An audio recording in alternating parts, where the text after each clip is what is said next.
trying to be a surrealist when everybody was all hot and bothered about modern Abstract art and modern, yeah. abstract art, and realistic and surrealist art was on its way out when he was really getting into it. And Yeah.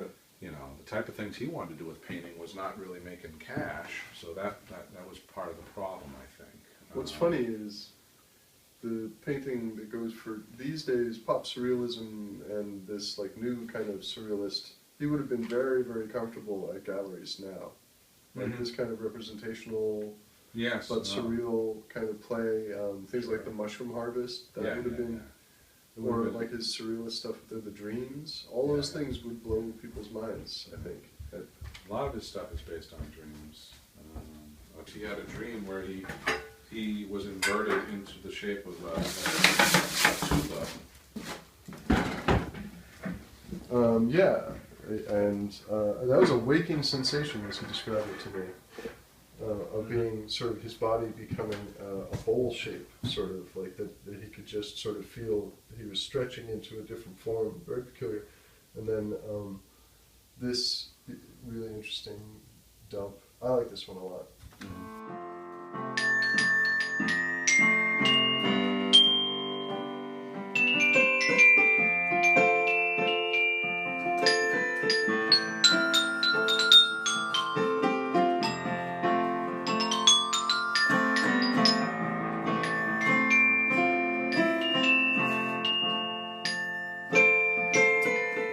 This is sort of demonstrates a style of his that I feel like I always tried to get to, which was a cartooning style, really.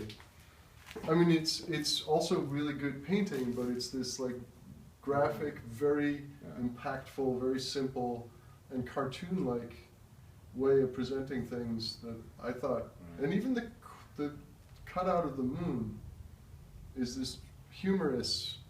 There's so much humor and like this kind of but cartoony wit. This is a costume that my dad made for a Halloween party, was it? Yeah, at the museum school.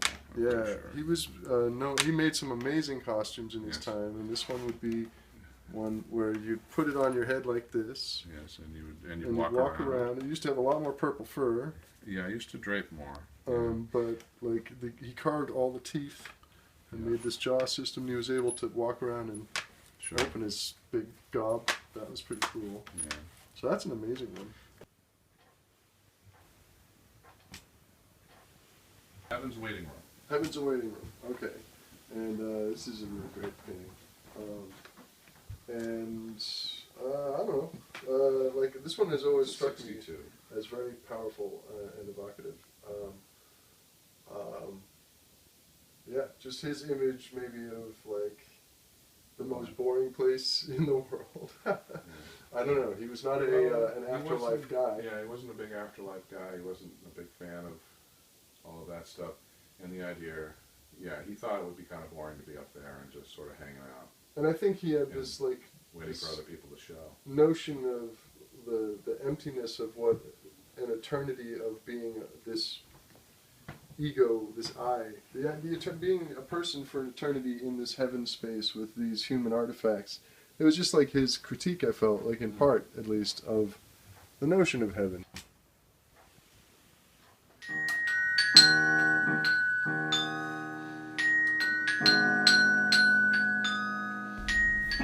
My dad did just a lot of work in wood cuts and linoleum cuts, and made just, I thought, just incredible imagery, really stark, high contrast, beautiful, lyrical ideas that he pursued in this medium. So here are some images that my dad drew of my mom when she was sleeping in '61, so this would have been right after they got married, most likely. And some really beautiful drawings, and then watercolor renderings. I assume my dad was not sleeping. Maybe it was a daytime thing, or maybe he just couldn't get to sleep, but some beautiful work and real nice to see just my mom through my dad's eyes.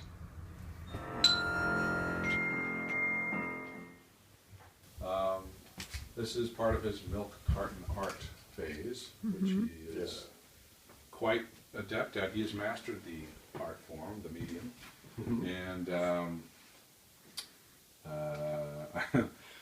and then he has, you know, up there he has the other milk carton figures. thing. Richard carved into a one-piece human effigy, a woman kind of washing her hair, where the anatomy of the jug provides remarkably, you know, powerful kind of formal basis for the figure, including things like the arm going up past the head and that forming the legs and everything. So I mean, this is kind of a miracle, that piece. And it's just hanging out there. Oh, let's look at this, since we're here. So you have, look, this is something, it says, I have a theory. It's a crumpled plastic bottle he's written on. Looks like garbage, but then when you take this, it's not actually a piece with it, but it's suggestive of other things he's doing. So like, this seems to represent almost like thought to him. And so he took that idea, and this is a lot to explain, but like, here's a self-portrait he did of himself that has thoughts, exchangeable thoughts that he can put in here on top of his brain matter and then place inside his own head so that he can change those thoughts at will. And there's a magnet in there that helps this seat beautifully. And then he's made his own face out of a milk jug with additional pieces, foam, his old reading glasses, lots and lots of painting, and then more milk jug bits and pieces and various other plastic stuff to create a neckline, and then another milk jug painted beautifully from the interior to look like marble with his plaque, Self-Bust with Thought, 2003.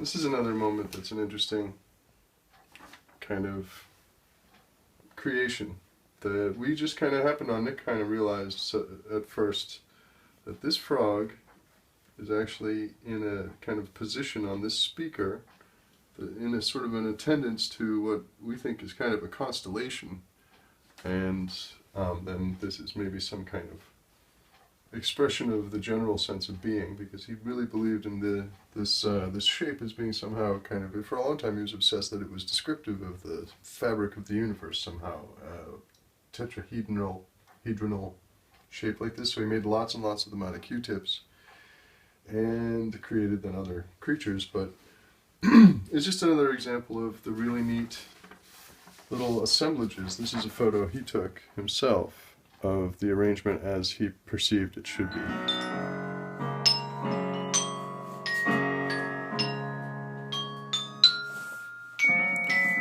Dad's house is a work in progress. It is an art installation that he has been adding to and editing for decades.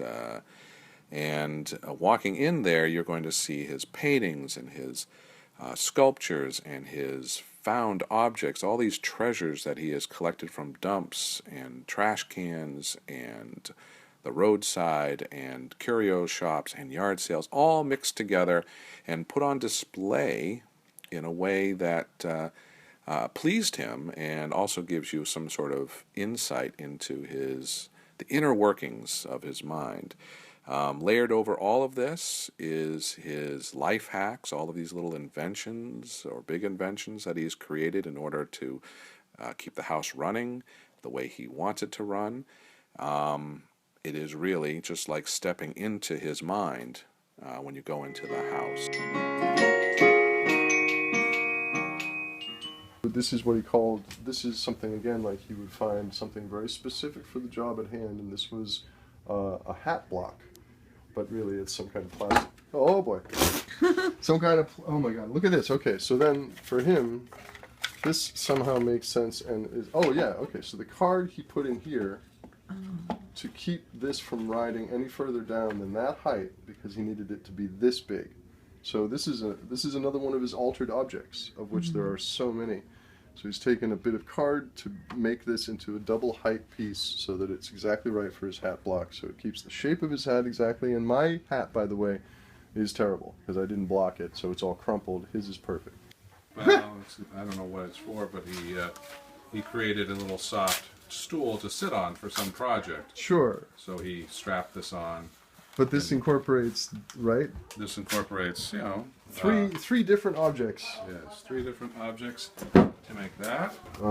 Just in general, you can see like his mode of acquiring interesting items and then just creating moments of art around them. So this kind of strange cowl and creepy mask is now a real artwork there.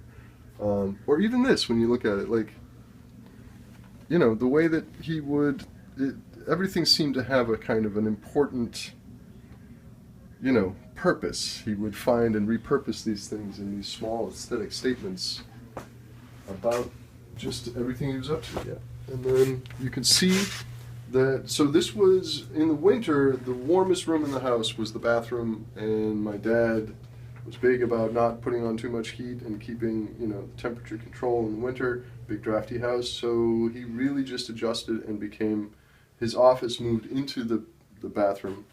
This is where he would spend a lot of time, just seriously sitting here doing work as if it were only an office.